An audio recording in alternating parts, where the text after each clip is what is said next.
वो हम सबके लिए बहुत कम होगा। कहते हैं सत्सई आके दोहरे ज्यो नाविक के तीर, और देखन में छोटे लगे घाव करे गंभीर। ऐसे थे स्वामी प्रसाद मुखर्जी जी। श्यामा प्रसाद मुखर्जी जी का संपूर्ण जीवन राष्ट्र विचारधारा से जुड़े हुए मुद्दों से, राष्ट्र को समर्पित संपूर्ण मुद्दों पर आधारित था, जहां राष्ट्र हित से संबंधित जो भी विषय होता था उनके लिए हमने संघर्ष किया। आपका जन्म 6 जुलाई 1901 में कोलकाता में हुआ था। आपके पिताजी का नाम आदरणीय आशुतोष मुखर्जी था। आप बचपन से ही बहुत ही होनहार प्रतिभा के धनी थे। आपका परिवार संभ्रांत परिवारों में से गिना जाता, जिन्हें कहते हैं संपन्न परिवार ने संभ्रांत परिवार में। आपने जो कहते हैं LLB से भी ऊपर एक डिग्री होती है जिसे कहते हैं बैरिस्ट्री, आपने वो पास की थी, और मात्र 33 वर्ष की अवस्था में आपने ये उपाधि हासिल की। इसके बाद जब संविधान की जानकारी पूर्णता हो गई तो लगा कि हमें देश हित के लिए कुछ लड़ना चाहिए, और देश के हित से संबंधित जो भी हमारे कर्तव्य हैं, हम उन कर्तव्य को लेकर हर हाल में संघर्ष करेंगे। और आपने संघर्ष की ओर कदम बढ़ा दिया। उस समय कांग्रेस में, मैं अगर कह दूं कोई बुराई वाली बात नहीं है, चाटुकारिता और दल्लों की सरकार थी। हम तो पूछना चाहते हैं कि इधर उधर की बात ना कर, ये बता गांधी कैसे बन गया? जब नेहरू था, नेहरू से गांधी कैसे हुआ? जो हमसे पूछते हैं कि इसकी सफाई और उसकी सफाई, इस सफाई से हमें कुछ लेना देना नहीं। हमें तो ये बताइए जो वंशावली है, उस वंशावली से आधारित आप अपनी कुरी कैसे चेंज कर गए? आप गांधी कैसे हो गए? कहीं ना कहीं नीति गलत थी। राष्ट्र विचारधारा से जुड़े हुए आपके मुद्दे नहीं थे, आप अपने लालच में थे।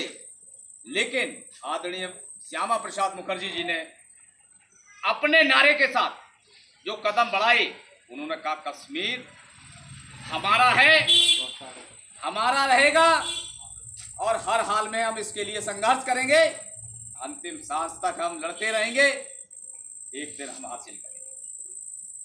आज हम सब कार्यकर्ता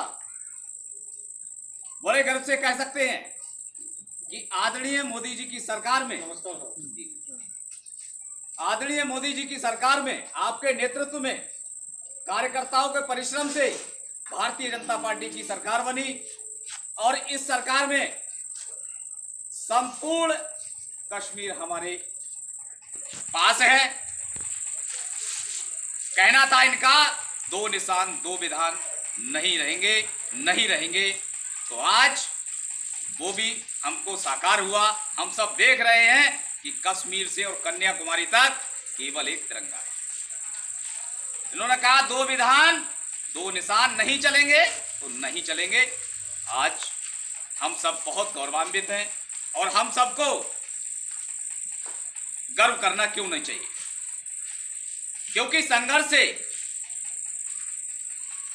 मार्ग निकलता है, और संघर्ष से जो कतराते हैं कभी भी वो जीत नहीं सकते। हमेशा वो कहीं ना कहीं, कहते हैं, दरिया में बहते हुए नजर आते हैं। हमेशा जो लोग धारा के विपरीत चलते हैं उन्हें संघर्ष तो झेलना पड़ता है, लेकिन कामयाबी जो मिलती है वो वास्तव में एक ऐसी कामयाबी होती है जिसके लिए हम लोग पल पल सराहना करते हैं। कहते हैं निज भाषा उन्नति ही, भाषा है उन्नति का मूल, और बिन निज भाषा ज्ञान के मिटे नहीं एक सूल। हमारी भाषा, हमारा देश, हमारे राष्ट्र के मुद्दे, हमारी पार्टी की विचारधारा हम सब कार्यकर्ताओं के लिए एक आदर्श कार्यकर्ता बनाती है, और हम सबको एक आदर्शवादी होने का किसी से सर्टिफिकेट लेने की आवश्यकता नहीं है। हमें किसी दल से ये भी आवश्यकता नहीं कि भाई कोई हमें सर्टिफिकेट देगा, क्योंकि हम अपने आप में खुद एक राष्ट्र विचारधारा के लोग हैं। जहां हम खड़े होते हैं वहां भारतीय झंडा होता है, भारतीय तिरंगा होता है, वहां भारतीय जनता पार्टी का शेर नजर आता है। हम वो कार्यकर्ता हैं, हम बेदाग कार्यकर्ता हैं। किसी भी तरह से कोई हम पे आरोप नहीं लगा सकता। आप हमारे आदर्श हैं, आपकी आदर्शता की मिसाल आपके पास, जैसा कि सुधांशु जी भाई साहब ने कहा कि आपके वस्त्र एक सिंगल जोड़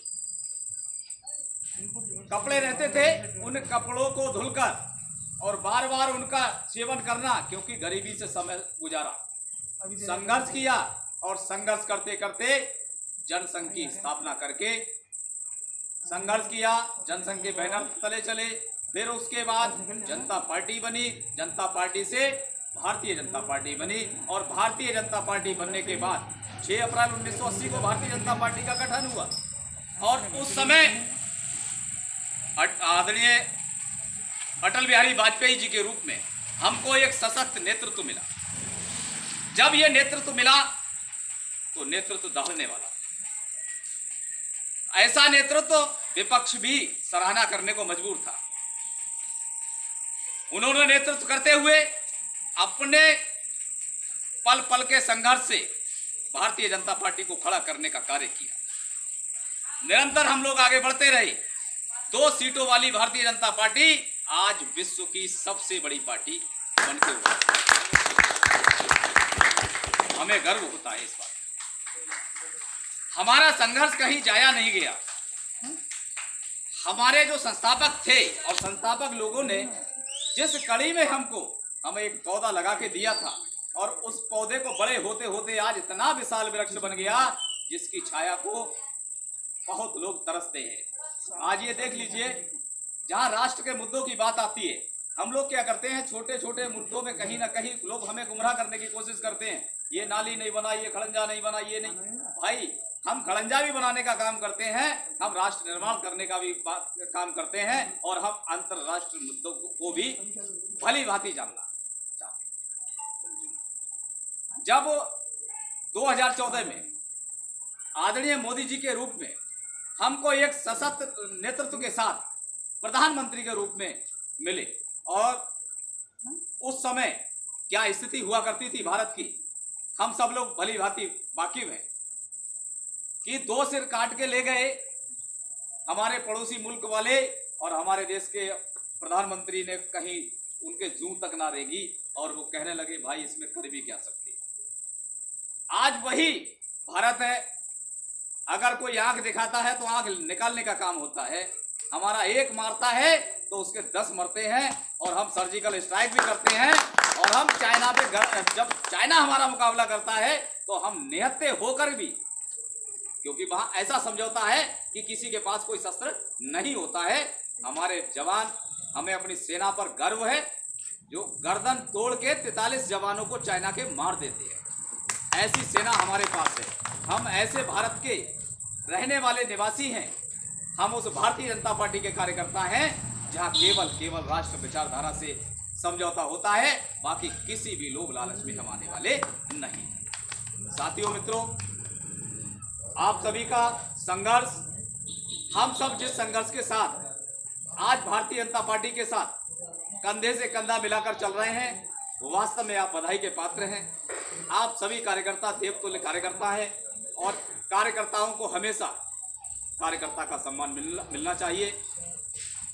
मैं आप सभी को आश्वस्त करना चाहता हूं, मैं खुद छोटा सा कार्यकर्ता हूं, और छोटा सा कार्यकर्ता होने के नाते हर कार्यकर्ता का सम्मान, मेरा सम्मान और मेरे सम्मान में आप सबका सम्मान, हम सब एक साथ मिलकर एक ऐसा बट वृक्ष के रूप में मणिनाथ मंडल को स्थापित करेंगे कि कहीं पर लोग उदाहरण पेश किया करें, ऐसा मेरा मानना है।